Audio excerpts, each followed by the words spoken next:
Neema ni nguvu ya uwezesho wa kimungu katika maisha ya kila siku ya mwanadamu. Kitabu cha Wakorintho wa kwanza 15 mstari ule wa 10.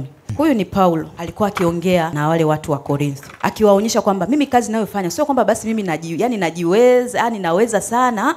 Yaani alikuwa anajaribu kuitambulisha kwamba mimi chochote ninachokifanya ni neema tu. Wala sijitambi kwamba sijui kwa sababu mimi alinitokea pale, nikaanguka, nikaona akanisemesha. Hapana. Ni neema yake tu inamsaidia kufanya hivyo alivyo. Paulo hakuwahi kukaa na Yesu akafundishwa kama kina Petro. Hakuwahi kukaa akasema akaoshwa miguu kama Yesu alivyoosha kina Petro, alivyoosha wanafunzi wake. Hakuwahi. Yaani kwa yeye amekuja kipindi ambacho Yesu ameshapita. Lakini kina Petro alikaa naye kabisa, wakawa wanazungumza naye, wanaongea naye, wanatembea naye, akiwatuma huku wameenda, anamuita huku paka Petro anakuja anamkana. Yaani wale wameishi naye kabisa, yani vile live. Tofauti na Paulo. Lakini mwisho wa siku tunakuja kuona aliyekuwa na mafunuo makubwa ni nani? Ni Paulo. Paulo alikuja kuwa na mafunuo makubwa ambayo yalikuja kusaidia kulilea kanisa la Agano Jipya, ambayo mpaka sasa hizi tunayatumia. Leo hii ukienda hata kwenye kanisa lolote, hamna kanisa ambalo linaweza likamaliza ibada bila kusoma kitabu cha Paulo. Sasa Paulo ameweza kuandika robo 3 ya Agano Jipya. Kwa tunaona namna jinsi ambavyo Paulo aliweza kutumika kwa kuitazama ile neema tu ambayo alikuwa amepewa. Na ndio maana akasema, lakini neema ya Mungu imekuwa hivi nilivyo. Neema yake iliyo kwangu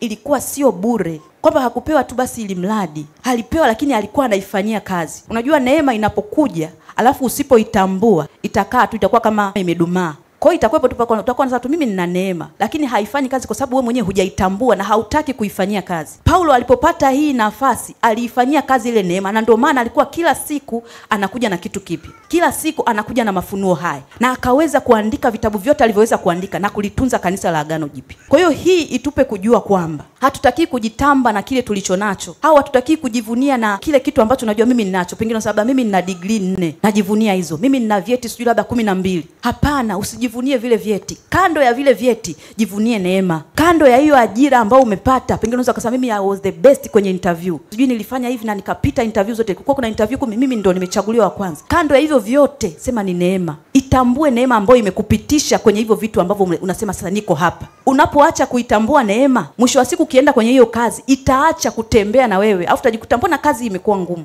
Mbona hii ajira nimepata imekuwa hivi? Mbona hii biashara nimeanza alafu saizi vitu haviendi? Hata kwenye hiyo biashara usijivunie kwamba mimi nina mtaji mkubwa sana, nimejaza duka pale. Kando ya hivyo vyote, tafuta neema. Jivunie neema. Yaani kwa sababu unaweza ukawa na vyote hivyo na bado wateja wasije. Kwa hiyo kwenye chochote kwenye maisha yako, tujifunze kuitambua hii neema ambayo Yesu ametupatia hapo msalabani. Alifanya kazi kubwa sana. Tujifunze kuitambua kwenye kila step ya maisha yetu. Jifunze kuitambua neema. Tusitake kujivunia ujasiri kwamba mimi hiki nakiweza mimi mwenyewe. Mimi ni kwa sababu nimesoma sana. Mimi ni kwa sababu nimesoma sana vitabu, ndio maana najua. Hapana. Yaani jishushe, useme tu hii kwa kweli ni neema. Hata wanafunzi, useme tu mimi nimefaulu huko mitihani, kila siku mimi ni wa kwanza, au ndio wale wanaitwaga matio wakifika huko. Mimi ndio nilikuwaga tio. Kando ya huo utio wako, iangalie neema ndio imekufikisha kwenye huo utio. Na tunapofanya hivyo, tunakuwa tunaifurahisha roho ya Mungu kwamba anatambua kwamba okay, huyu mtoto ametambua kwamba bila mimi huyu hawezi. Kwa ndio maana Mungu anazidi kuachilia neema inakuwa kubwa kwa mtu ambaye ana recognize neema ya Mungu. Kwa kuna namna unapo recognize neema, Mungu anakuongezea neema nyingine